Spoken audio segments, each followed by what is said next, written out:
Good morning. Today on Spotlight, Eric Lufer, the president and CEO of the Citizens Research Council, better known as CRC, talks about Michigan public policy and what's needed for good government.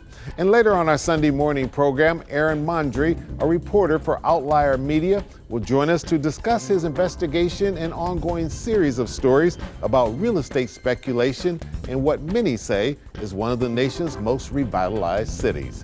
It's Sunday, February the 16th. I'm Chuck Stokes, and this is Spotlight.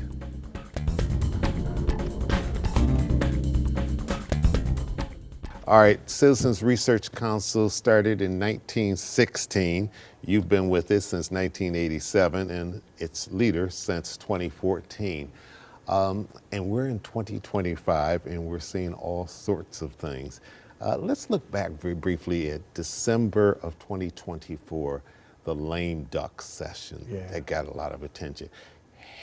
We've seen a lot of lame duck sessions, but that was one for the record books. Well, we don't like lame duck sessions to begin with, right? If it's the people's business, let's do it out in the public. And the idea of cramming everything in the last couple weeks of session and some of the legislators are moving on to different offices or term limited out, and they're free to vote their conscience. Well, why couldn't you do that in June or May, right? So let's do it out in the public in the people's eye. But what turned into this time was just total dysfunction, because not only do we have a Republican Party and a Democratic Party, but we have the far right of the Republican Party and mainstream Republican Party and far progressive Democrats. And so there just isn't party unity, let alone legislative unity, to agree what are the issues they should be tackling and how to get everybody together to amass the votes. So we just saw bedlam and disorganization and dysfunction, and that's not what we want out of our legislature. How much did trifecta government contribute to this and to what you've written about at the CRC, and that is structural problems that are inherent in the system now? Yeah, I mean, to have a we should say we've had trifecta under both Republican and Democratic administrations, most recently Democratic, and now we've got a split house. Yeah, so having the trifecta, where you have the executive branch, the governor, the House and the Senate, all of the same party, to define the trifecta, that sort of is the perfect recipe for a lame duck legislature.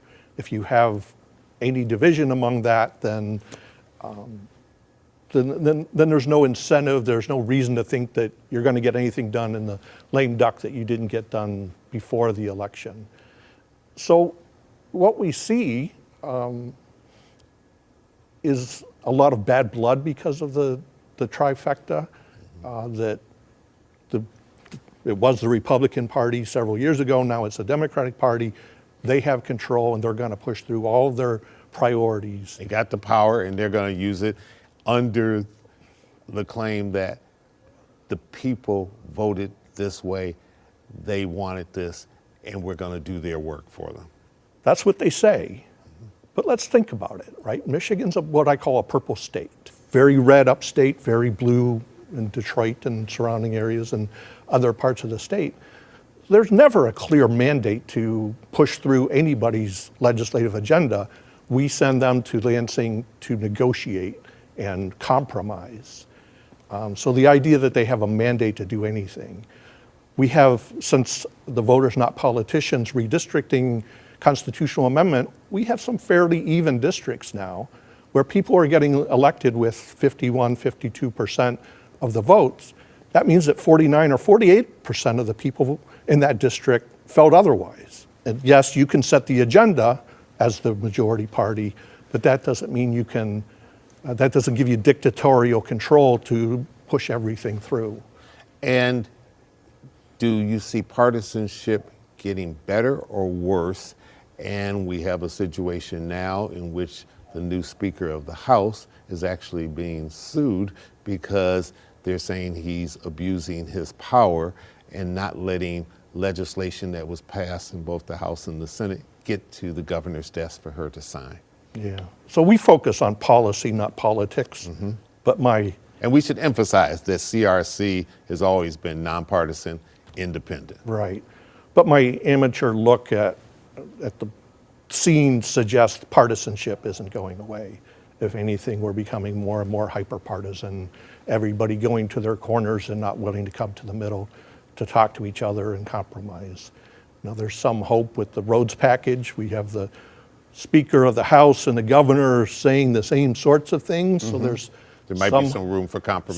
Some room for compromise, but for the most part, everything we see is everybody painting, going to their far corner. And what we see with the Speaker of the House refusing to send 9 bills to the governor, when most this isn't cut and dry, everything how it happened, but common sense says laws were enacted by both chambers. They're supposed to go to the governor now. And if she likes them, she'll sign them. If she doesn't, she'll veto them. But you have the control of the House. It's your prerogative to undo those bills if you want and change it the way you like it to be. But the idea that you can just sit on them doesn't sound like a good idea, and it's not the spirit of compromise that we need the legislature to work under. All right, Eric, let's get to a quick little break. We'll come right back. Let's talk about what may be some possible solutions to this situation, as well as the fact that the governor has introduced her 2026 budget, and she's also coming up on a State of the State address. Right. We'll be right back. Stay with us.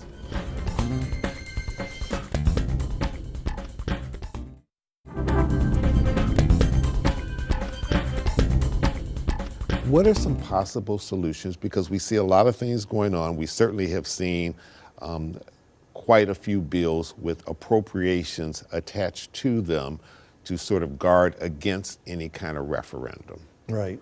So the Michigan Constitution says you can't call a referendum on an appropriation bill. We think that was meant to be the appropriations that take place, how you fund government, but it's been bastardized so that you can attach any amount of money to it. It becomes an appropriation bill and becomes referendum proof.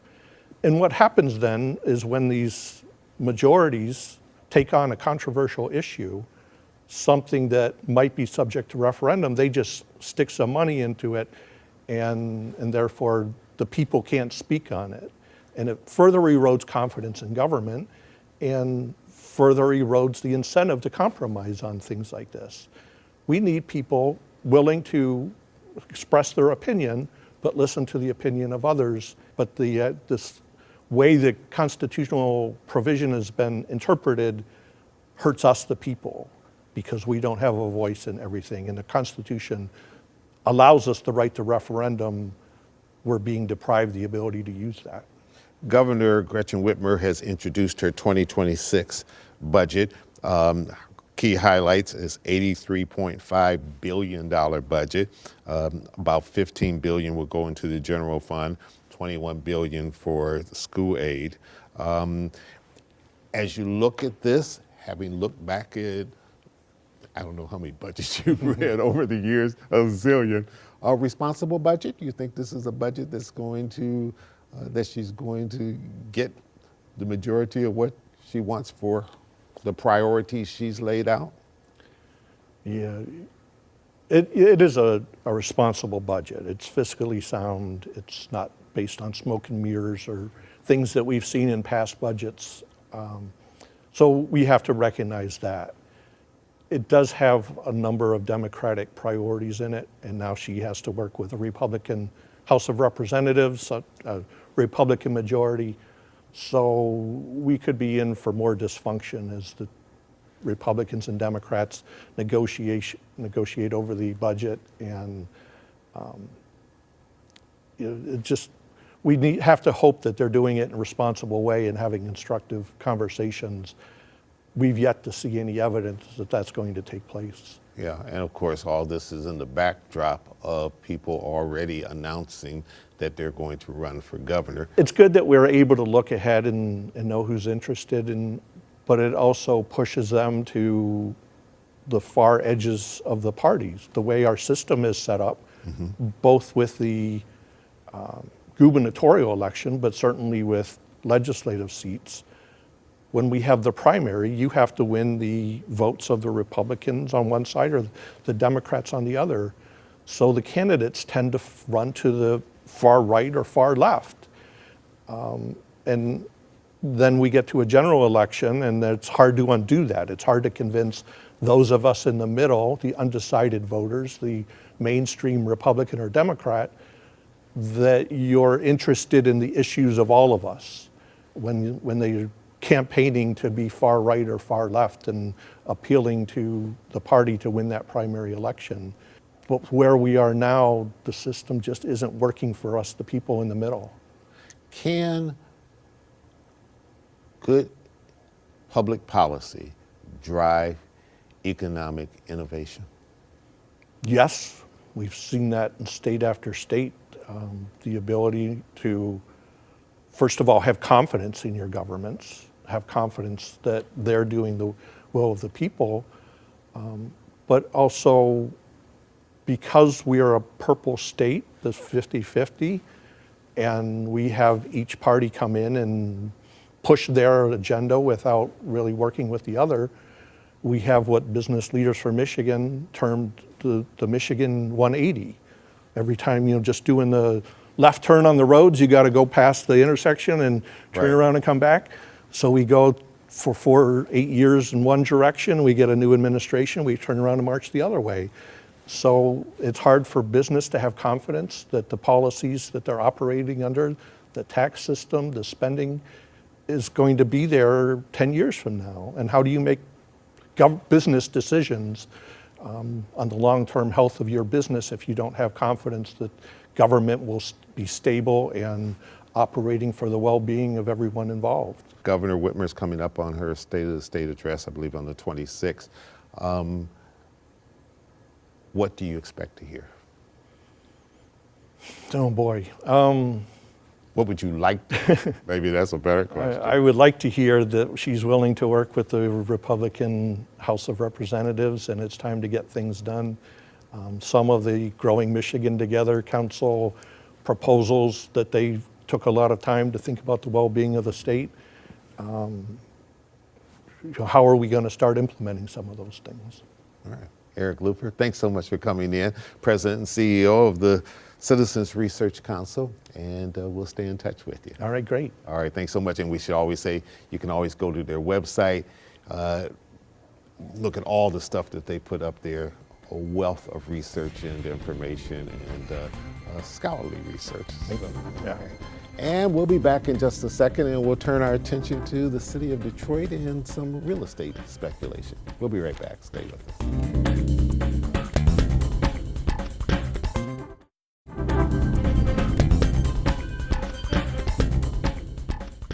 And welcome back to Spotlight. Joining me now is Aaron Mundry. He is a reporter with Outlier Media, and his first time on Spotlight, but hopefully not the last time.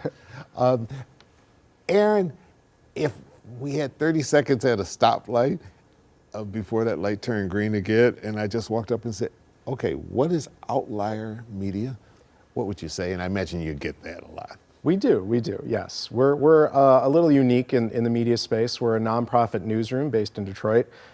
We do what we call service journalism. We take our cues from Detroiters about the things we should write about and cover.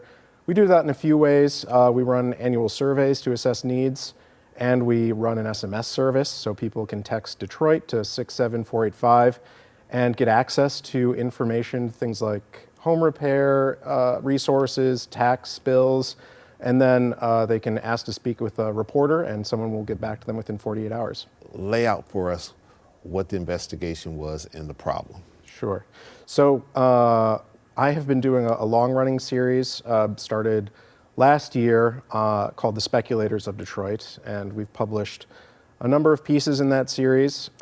We've written about some of the city's more notorious speculators, people like Dennis Kefalanos, who have owned properties for decades and not taken well care of them. We've written about the ways speculators hide their identities behind nameless limited liability corporations that make it difficult to find out who actually owns these properties.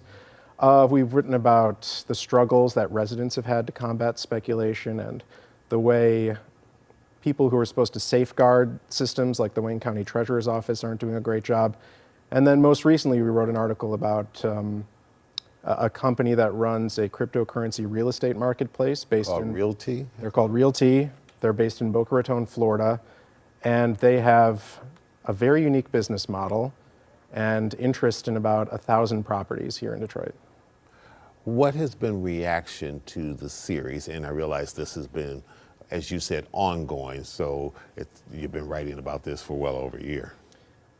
Well, it has generated a fair bit of interest. You know, this has been a long-running issue in Detroit. People have had to suffer the consequences of rampant speculation here. You know, it really took off during the tax foreclosure crisis when you saw tens of thousands of homes churn through tax foreclosure and go to auction and sell for extremely low prices that people were able to scoop up in mass quantities because the Wayne County Treasurer's Office was not restricting who could participate in the auction. So technically, if you have unpaid blight tickets or unpaid taxes, then you're not allowed to buy at the auction. But unfortunately, the Treasurer's Office was not stopping anybody from doing that. And so you had people amass enormous portfolios, not take care of a substantial portion of them and face no consequences. What does this potentially mean for the city of Detroit, which is being written about all across the nation, about its revitalization, its comeback, so to speak? You've seen a lot of high-profile developments and redevelopments downtown, and you have seen increase in property values in most places in the city. And that's a good thing. That is absolutely a good thing, you know, and I think you've seen a lot of housing stabilization as well. And the problem is that the lingering effects of property speculation are still being felt today. Once people get a hold of these portfolios, it's very hard to wrest it away from them. And so you still see large swaths of the city pockmarked with blight or vacancy, and there's not a lot of recourse for residents in those situations. All right, we need to take a quick little break. When we come back, I want to talk about what may be some possible solutions, if indeed you have some to offer, and where we go from there. We'll be right back with Aaron Andre right after this.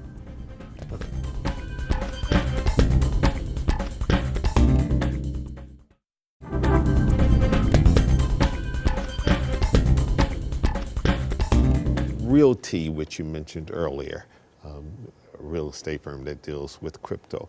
The city of Detroit fairly recently said that they embrace crypto and that they'll deal with crypto. Your thoughts? I don't know the city's precise motivation for allowing property owners to pay their bills in cryptocurrency, so I don't want to speculate there.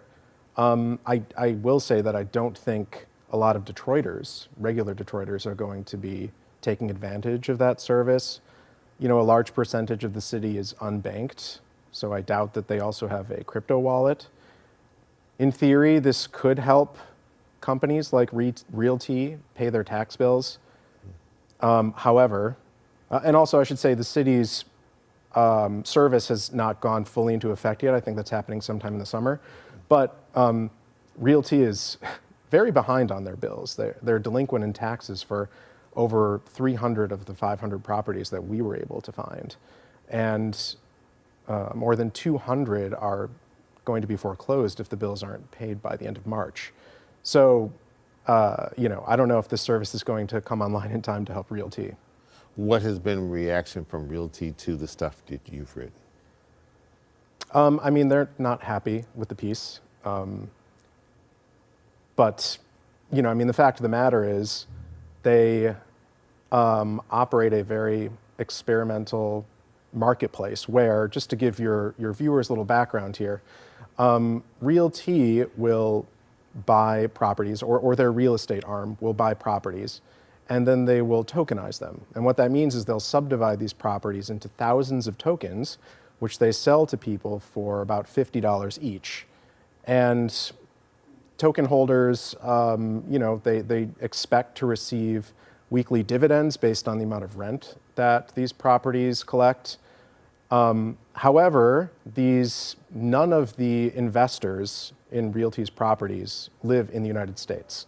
These tokens are only available to foreign investors. Realty says it's because the regulatory hurdles make it too expensive to do so. But you have a Florida-based company, investors exclusively based outside the United States, relying entirely on local property management companies, and the results have been very bad for tenants of their properties. They've racked up over 1,000 blight tickets in just a few years' time. Many don't have leases, they're confused, their places have had no work done in months or years. Things are not great at their properties. As you've discovered from writing and researching and reporting on all of this, do you have any suggestions, any solutions that you think could make this situation better and safeguard the city much more? To answer that more generally about property speculation, I will say that the city and county have greatly reduced the scope of the tax foreclosure auction, which is a good thing. They have allowed people, low-income folks, to have their property tax exempted or to get the exemption much easier. People can get on payment plans, and so you're not seeing nearly as many owner-occupied homes go into tax foreclosure, which is a very positive thing. But I think that the Treasurer's Office needs to do, again, a much better job enforcing its own rules and making sure that bad actors aren't allowed to continually buy up property. For example, Dennis Kefalanos, as I mentioned before, he was being sued by the city for blight and was able to purchase over $500,000 worth of homes at the 2022 tax auction using his own name. He didn't even try to hide his name. So I think the Treasurer's Office needs to do a much better job. All right. Aaron Mundry, thanks so much for coming in, giving us some insight into this investigation that you've been doing for quite some time, and we'll stay in touch with you on it. Thank you so much for having me on. All right. And we appreciate you joining us. I'm Chuck Stokes. We'll be back next week with more newsmakers in the spotlight. We hope you have a great week.